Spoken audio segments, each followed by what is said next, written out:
How much is America more advanced than China? The Chinese government frequently points out how America is ahead of China.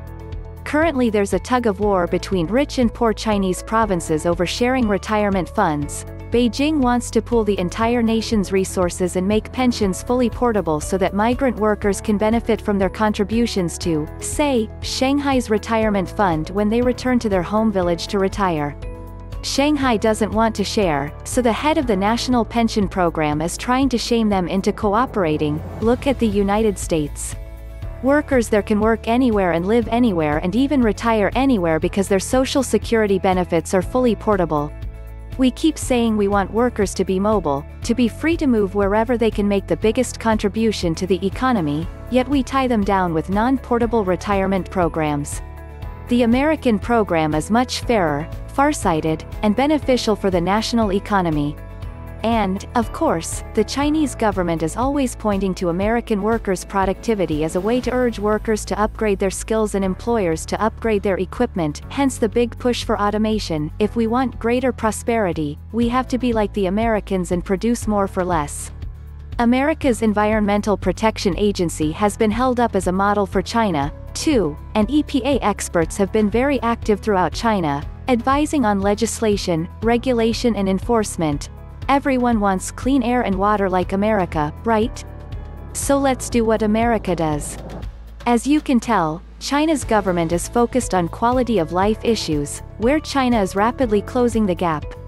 It leads in areas like law and order, human rights, law enforcement, public safety, labor rights, and criminology but, like a Chinese parent, ignores these and points to the good example of the kid next door. It's already ahead in primary and secondary education and catching up in tertiary education, too.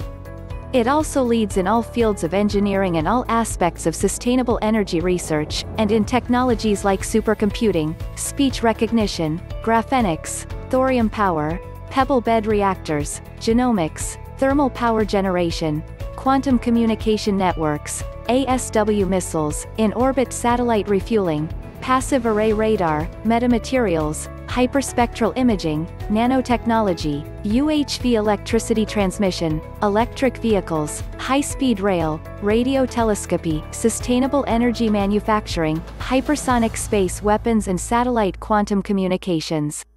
And, of course, China's economy is almost 30% bigger than America's, which gives it bragging rights. Though Beijing isn't bragging, its army is bigger and its arsenal of defensive weapons is superior, too.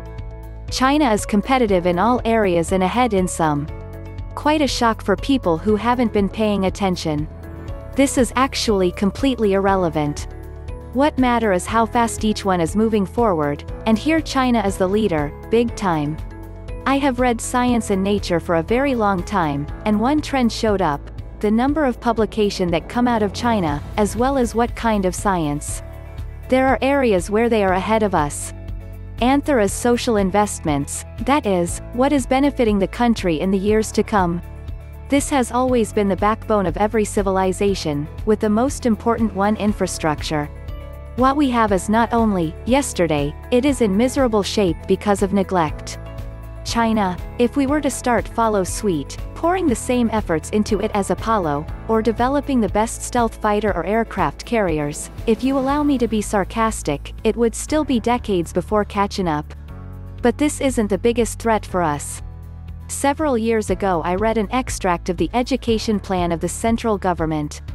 This is what I remember, using my words: we will always play second fiddle to the West unless we change the robotic thinking and making parents proud, unless we change the attitude of children that tinkering with stuff, trying to figure out how things work, pursuing a career that suits aptitude, among others that allows to develop the Yankee know-how.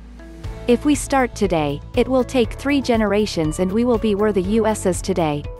What do? Just the opposite. What we in our country better start to accept quickly, is that it isn't Americans that built the US to what it became but the immigrants and first generations. Rephrased, brain drain. 9/11 was the tipping point, and since then less and less foreigners have come to the US for PhDs, postdocs, faculty and research position because it opened the door for other countries to build up these opportunities for academics and scientists who were stranded. China has been building international, English-spoken only academic and research centers, and offered researchers and scientists not only good salaries but also financial and staff support that are a rare find in the US. It already has attracted foreigners from many countries. Again, we do the opposite. You get a job but you have to come up with grants to fund your research and staff.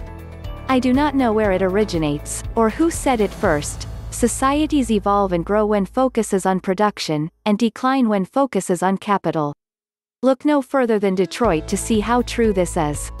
Car manufacturers made for money from financing the cars then from selling them, and inbuilt obsolescence and shoddy quality for sure created the demand for more cars, thus also more money, whereas better quality for less cars.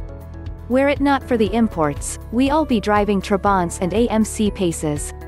As a Swiss, I'd like to say that when it comes to electricity, the US is close to over 90 years behind Switzerland, who standardized on 363 phase, with phase to ground giving 220 volts. One example, when I was a kid, 60 years ago, our washing machine was 3-phase. The efficiency and reduced cost of installation of 220 volts versus 110 volts is huge. Unless I am mistaken, other than the countries that were under US control, most of Latin America, all countries have been moving to the same voltage system. Electricity is only one of many little things most don't notice yet has a huge impact of society.